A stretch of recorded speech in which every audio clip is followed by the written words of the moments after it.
અને એક સરસ વાત છે, ભગવાને કાદવની અંદર કમળનું સર્જન શા માટે કર્યું? ભગવાને કાદવમાં કેમ કમળનું સર્જન કર્યું? ભગવાને એટલા માટે કાદવની અંદર કમળનું સર્જન કર્યું કે માણસ ગમે તેવી પરિસ્થિતિની અંદર પણ પોતે મને પ્રાપ્ત કરી શકે છે. એનું ઉદાહરણ પૂરું પાડવા માટે ભગવાને કાદવમાં ઉગાડ્યું. શા માટે? એક વસ્તુનો વિચાર કરીએ. કમળ હોય, એ કમળની આજુબાજુ કાદવ પથરાયેલો પડ્યો હોય, કમળની આજુબાજુ કાદવ પથરાયેલો પડ્યો હોય, છતાં એ કમળ કોઈ દિવસ કહેતું નથી કે મારી આજુબાજુ કાદવ પડ્યો છે તો હું શું પોતે કરું. છતાં એ પોતાનો જીવન વિકાસ કરી લે છે. કેવી રીતે? કમળની દ્રષ્ટિ ક્યાં હોય છે? કમળની દ્રષ્ટિ હંમેશા સૂર્ય તરફ હોય છે. એનું જીવન કેવું હોય છે? સૂર્ય તરફનું જીવન હોય છે. સૂર્યોદય સમય પોતે ખીલે છે અને સૂર્યાસ્ત સમય આથમી જાય છે. એને શું હોય છે? કમળનો મુખ્ય પોઈન્ટ એનો આ છે કે સૂર્ય ઉગે છે એટલે ખીલે, સૂર્ય આથમી જાય એટલે અસ્ત પામે, બીડાઈ જાય છે. તો એ પ્રમાણેની એટલી અનન્ય ભક્તિ કહેવાય. સૂર્ય પ્રત્યે એની કેટલી બધી અનન્ય ભક્તિ કહેવાય. તો એ જ પ્રમાણે માણસ હોય, માણસમાં પોતે ઈશ્વર ભક્તિ આ રીતે કરે તો પછી એ મંગલ તરફ પોતે જઈ શકે છે. એ નિશંક વાત છે. કમળની સૂર્ય ભક્તિ છે ને, એ ખરેખર અજોડ છે, અનન્ય છે. એમાંથી આપણે શીખવા જેવું છે કે માણસે પણ પોતે આ પ્રમાણે ઈશ્વરની ભક્તિ કરે ને તો માંગલ્ય તરફ પોતે જઈ શકે છે. ટૂંકમાં ભગવાનનું નામ, ભગવાનનું ચિંતન, ભગવાનનું કામ, એનાથી માણસને સુખ, શાંતિ, આનંદ બધું જ એને પોતે પ્રાપ્ત પોતે થતું હોય છે. બીજી વસ્તુ એની અંદર એ આવે છે, બીજી વાત કઈ આવે છે? Man is servant of circumstances. અંગ્રેજીમાં કહે છે man is servant of circumstances. ગુજરાતીમાં કહેવું હોય તો માણસ અને પરિસ્થિતિનો ગુલામ છે. આવી એક વાત આવી લોકો કહેતા હોય છે. પણ આ જે વાત છે ને, આ જે વિચારધારા છે ને, એ ભારતીય સંસ્કૃતિને બિલકુલ માન્ય થઈ. તમે એમ કહો છો કે મેન ઇઝ સર્વન્ટ ઓફ સર્ક્યુમેન્ટ, તો ખોટી વાત છે. માણસ પરિસ્થિતિનો ગુલામ હોતો જ નથી. પરંતુ કમળની જેમ પોતાની આજુબાજુ કાદવ પથરાયેલો પડ્યો હોય છે, છતાં એનું ચિંતા નથી કરતું કમળ, અને પોતાનો વિકાસ સૂર્ય ભક્તિથી પોતે કરી લે છે. તો એ પ્રમાણે માણસનો જન્મ છે ને, એ ગમે તેવા ખરાબ વાતાવરણમાં થયો હોય, ગરીબ ઘરે પોતે થયો હોય, ગમે તે જગ્યાએ થયો હોય, પણ એને ઈશ્વર પ્રત્યે ધ્યાન હોય ને, તેનું જીવન દિવ્ય, ભવ્ય અને તેજસ્વી પોતે બની શકે છે. પરિસ્થિતિનો કોઈ લેવા દેવા નથી. એક વસ્તુ મગજમાં ક્લિયર રાખવાની કે કમળની સૂર્ય પ્રત્યેની અનન્ય ભક્તિ એને માંગલ્ય તરફ લઈ જાય છે. તો માણસનો ખરાબ વાતાવરણની અંદર ગમે ત્યાં જન્મ થયો હોય તો એને રડતા બેસવાની કોઈ જરૂર નથી. ઈશ્વર ભક્તિથી માણસ પોતાનો વિકાસ પોતે સાધી શકે છે. કમળ કેવું છે? સહસ્ત્ર દળ છે. અનેક પ્રકારની પાંખડીઓ કમળની અંદર પોતે હોય છે. અને ભારતીય સંસ્કૃતિની ઘણી બધી પાંખડીઓ છે. એક વાત વિચારી લેવાની કે આપણે જ્યારે અહીંયા સાંભળવા માટે બેસીએ ને તો આપણું ચિત્ત કોઈ જગ્યાએ જાય નહીં. કારણ કે આ બહુ અઘરી વસ્તુ છે. કારણ કે ભગવાનની વાતો સાંભળવી, ભગવાનનું કામ કરવું ને, એમાં ખૂબ જ કંટાળો આવે, થાક લાગે. પણ પરાણે આપણું મન આ પ્રમાણે આપણે કરવું પડશે. અને ધીમે ધીમે આપણે અભ્યાસ કરીશું ને એમાં આપણું મન આ પ્રમાણે ચંચળમાંથી ચલ બની જશે. એ પછી કમળ શું છે?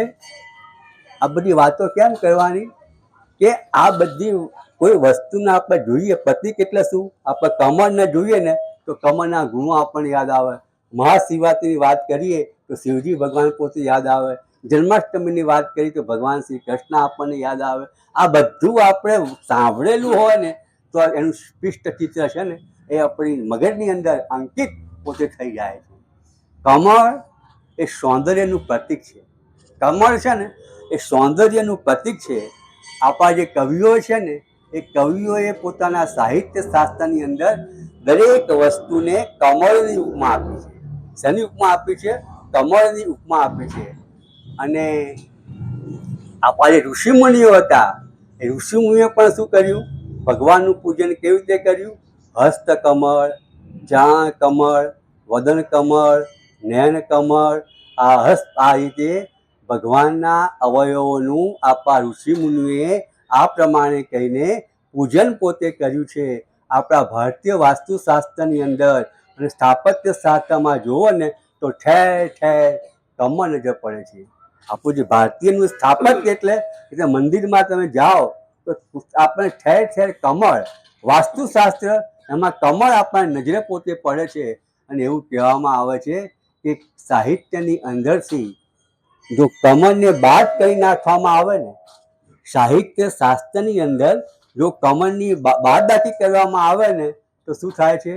સરસ્વતીનું મહત્વનું ઘરેણું હોય ને એ છીનવાઈ ગયું હોય એવું લાગે છે. એટલા માટે જ મહાકવિ કાલિદાસ શું કહે છે? મહાકવિ કાલિદાસે પણ પોતાના કાવ્યોની અંદર કોઈ પણ વાતને કમળની પોતે ઉપમા આપી છે. એમને પોતે કમળનો સહારો મહાકવિ કાલિદાસે લીધો છે. એવી જ રીતે પંડિતરાજ જગન્નાથ પણ પોતાની અનન્ય યુક્તિ છે એની અંદર કમળનો પોતે સહારો લીધો છે. રાજા ભર્તૃહરિ શું કહે છે?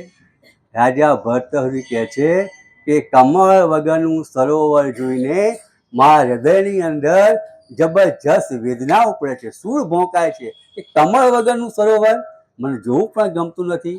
પાણીથી કમળ છે, કમળથી પાણી છે, પાણી અને કમળ બંનેથી સરોવર છે.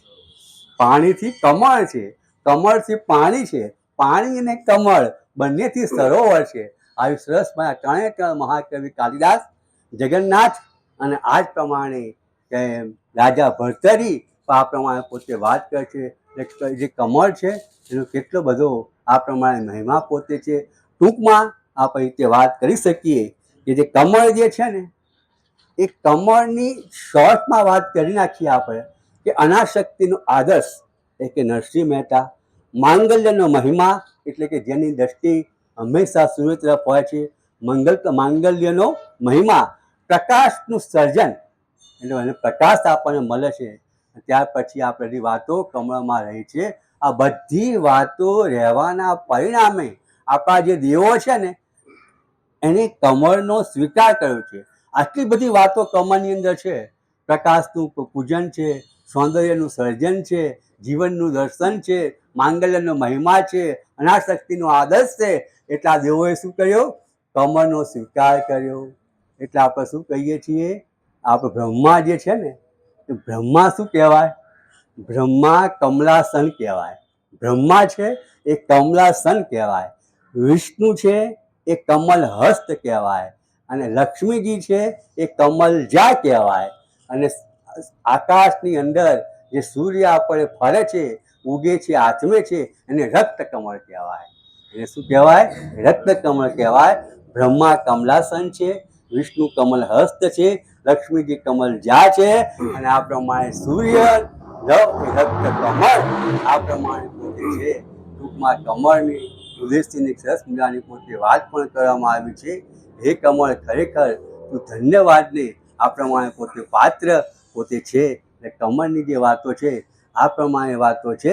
બીજી રીતે આપણે વાત કરીએ કે એક બ્રાહ્મણ પુત્ર હોય છે. બ્રાહ્મણ પુત્ર હોય છે એ આશ્રમની અંદરથી વિદ્યા પ્રાપ્ત કરીને પોતાના ઘર તરફ જતો હોય છે. ત્યાં ઘર તરફ જતો હોય છે ને તો એને 3 વસ્તુઓ જોવે છે. કઈ 3 વસ્તુઓ જોવે છે?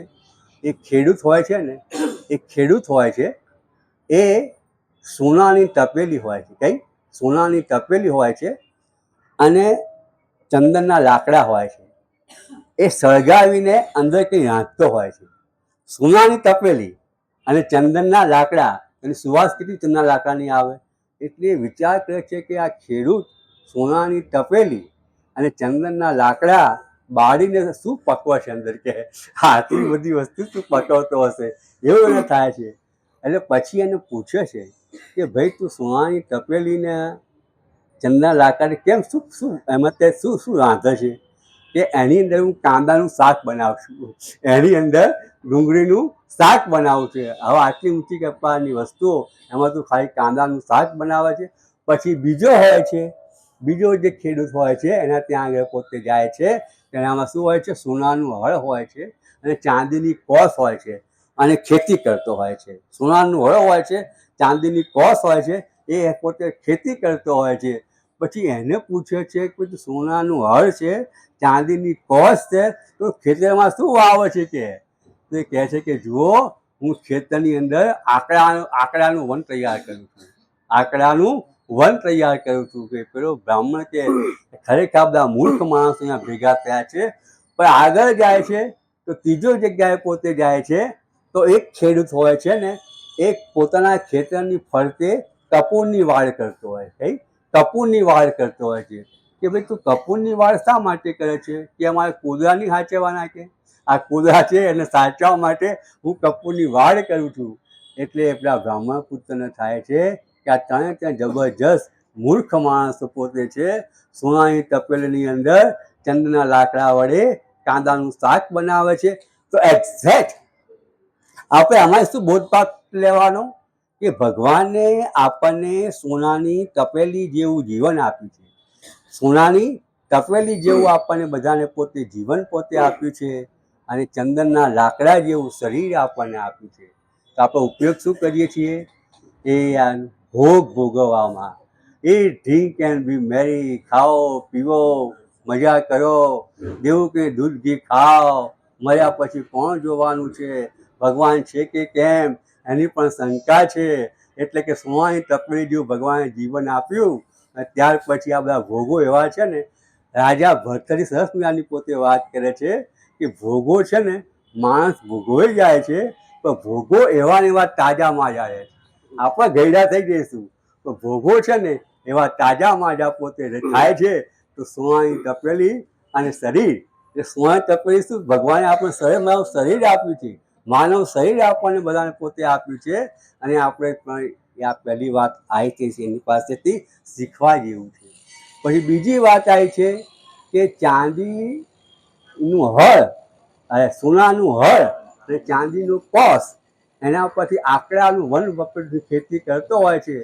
તો રાગ દ્વેષ, બીજાના દૂષણો, એ બધાનું આપણે શું કરીએ છીએ? વાવેતર કરીએ છીએ. એ આંકડા છે ને આપમેળે ઉગી જાય. જે ખેડૂત ભાઈઓ હશે ને એ લોકોને ખબર હશે કે આંકડા એની મેળે પોતે ઉગી જાય, એને કે ઉગાડવાની જરૂર પડતી નથી. આ તે પણ ઉગાડવાનો પોતે પ્રયત્ન કરતો હોય છે. તો આપણી અંદર રાગ દ્વેષ, ઈર્ષા, કામ, ક્રોધ, મદ, મત્સર, આ બધું આ પ્રમાણે પોતે રહેલું છે. તો એને આપણે ઓટોમેટિક આવી જાય છે, પણ એને દૂર કરવા માટે આપણે પ્રયત્ન કરવો જોઈએ. પણ ત્રીજો માણસ હતો એ ખેતરની આગળ કપૂરની પોતે વાડ પોતે કરતો હોય છે. તો આપણું હૃદય છે ને, હૃદય કપૂર જેવું કેવું છે?